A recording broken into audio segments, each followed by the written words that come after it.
Selamat pagi, salam sejahtera di hari Minggu yang indah ini. Aku terkejut dengan satu pengakuan daripada Najib yang agak luar biasa. Aku fikir Najib nak letak jawatan. Aku fikir Najib dah nak berundur daripada politik. Selepas Najib dikecam teruk, dihantam teruk, tak habis-habis, diserang netizen, diserang musuh, bahkan banyak masalah UMNO, Barisan Nasional, sekarang ini perlu diselesaikan dengan segera. Dan salah satunya aku cadangkan ialah Najib dan Zahid perlu berundur diri. Kerana seperti yang aku pernah kata sebelum ini, mereka sebenarnya sedang menjadi liability kepada Barisan Nasional dan juga khususnya kepada parti UMNO. Kerana setiap kali mereka mempunyai masalah, yang menjawab, yang menanggung bukan mereka sendiri, tetapi UMNO dan Barisan Nasional. Sekarang ini kelihatan masalah besar kepada UMNO dan Barisan Nasional bukan lagi kerana kepimpinan, bukan lagi kerana kelemahan kepimpinan negara, tetapi kerana munculnya pelbagai isu yang luar biasa. Yang terkini adalah isu kapal perang LCS yang tak siap-siap melibatkan RM9 bilion dan 6 bilion sudah dibayar kepada kontraktor, tetapi satu pun kapal tak lagi siap. Seperti yang dijanjikan 2019 sepatutnya ada sebuah kapal yang telah dihantar, tetapi sampai sekarang tak siap lagi. Semalam media bertanya kepada Najib. Dalam Malaysia Deadline, Najib ditanya sampai bila kapal akan siap, dan dibandingkan pula dengan negara Mesir yang hanya menyiapkan, sempat dan mampu menyiapkan kapal LCS yang sama dalam tempoh 29 bulan. Tetapi kapal Malaysia selepas lebih 10 tahun, satu kapal pun tak siap lagi. Jadi Najib ditanya, kenapa Mesir dapat siapkan 29 bulan kapal LCS dan sudah beroperasi pada waktu ini, tetapi Malaysia satu pun belum siap lagi lepas lebih 10 tahun. Itu soalan kepada Najib. Tapi kenyataan Najib, pengakuan Najib yang lebih luar biasa, keputusan Najib yang lebih mengejutkan semua pihak ialah apabila Najib kata Najib mahu UMNO menang di Pekan dengan majoriti lebih besar. Wow, ini satu kenyataan luar biasa yang cukup berani daripada Najib. Walaupun masa depan Najib kelihatannya tidak menentu pada waktu ini, keadaannya seperti tidak memihak kepada Najib kerana bermula pada minggu hadapan hari Isnin depan, iaitu besok 15 Ogos, perbicaraan terakhir Najib, rayuan terakhir Najib di Mahkamah Persekutuan berkaitan dengan rayuan mengenepikan hukuman penjara 12 tahun dan denda 210 juta dengan isu kes SRC internasional akan didengar. Dan yang lebih hangat lagi ada laporan media mengatakan sekiranya prosiding pendengaran kes rayuan Najib terakhir ini tidak ditangguhkan dan diteruskan oleh Mahkamah Persekutuan, ada laporan media mengatakan pasukan pembelaan Najib yang terkini akan menarik diri. Ini semua membawa kepada satu masa depan kelam kepada Najib. Tapi dengan yakin dan berani Najib kata dia mahu UMNO menang di Pekan dengan majoriti besar.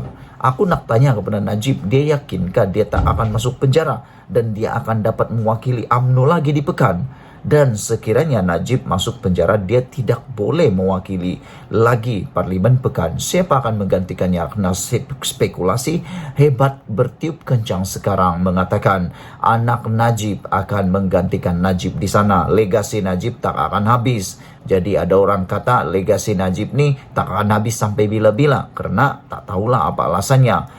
Bekas Perdana Menteri Najib Razak mahu UMNO dan BN memenangi Pekan dan keempat-empat kerusi DUN dalam parlimen itu dengan majoriti undi yang lebih besar pada PRU akan datang. Kedudukan kita di Pekan kuat hari ini, kata Najib. Mungkin itu penilaian Najib secara pribadi, secara kendiri.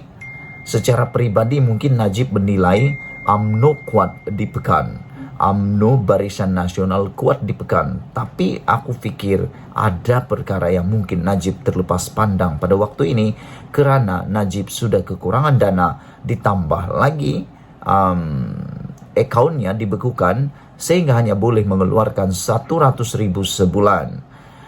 UMNO BN kuat di pekan dan matlamat kita tidak semata-mata nak menang. Matlamat kita nak pekan dimenangi dengan majoriti tertinggi di kalangan semua calon kita, kata Najib. Wow, Najib mengatakan dia mau menang paling besar di seluruh Malaysia. Yang saya faham seperti itu. Kita nak pulih semula walaupun dulu kita menang pada tahun 2018, majoriti 24,859. Kalau rakan-rakan saya lain dapat 24,000 majoriti, kita dah meloncat, kata Najib. Tapi di pekan 24,000 majoriti itu dianggap menurun daripada PRU sebelum ini. Bagi kita, ia bukan merupakan pencapaian yang memberangsangkan, kata Najib. Tapi aku nak bagi tahu Najib, kemenangan berapapun ribu pun, kalau menang tetap menang. Menang 2 undi pun tetap menang. Tapi Najib kata dia mahu lebih daripada 24,000. Tapi kali ini 24,000 itu kita nak tingkatkan jauh lebih tinggi pada PRU 15. InsyaAllah kata ahli pekan itu. Aku nak bagi tahulah, Najib perlu bagi fokuslah kepada perkara yang lebih penting pada waktu ini. Bukan memenangi Parlimen Pekan, tetapi memenangi rayuannya di Mahkamah Persekutuan yang bermula esok.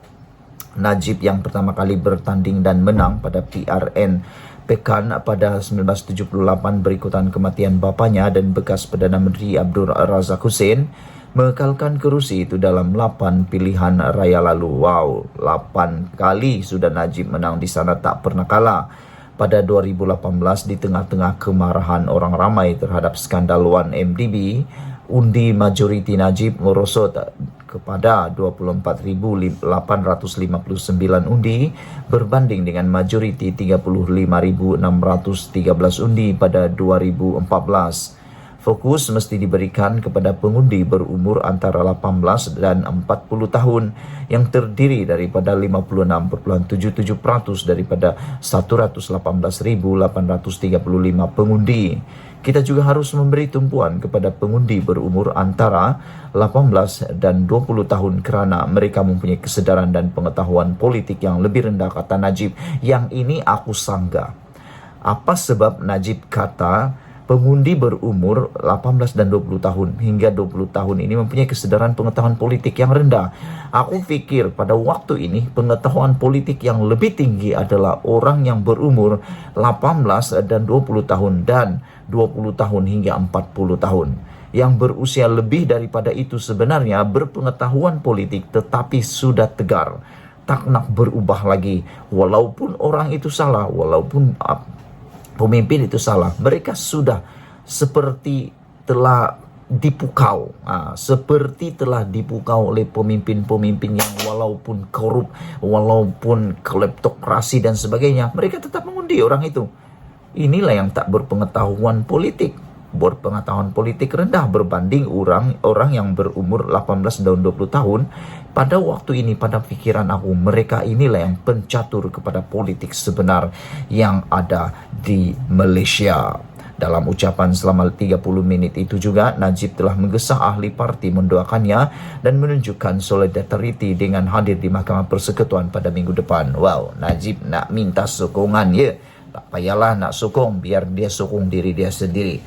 Okey, itu saja daripada kita. Malaysia kita punya, kita jaga sama-sama cintai Malaysia. Kita jumpa lagi. Bye-bye.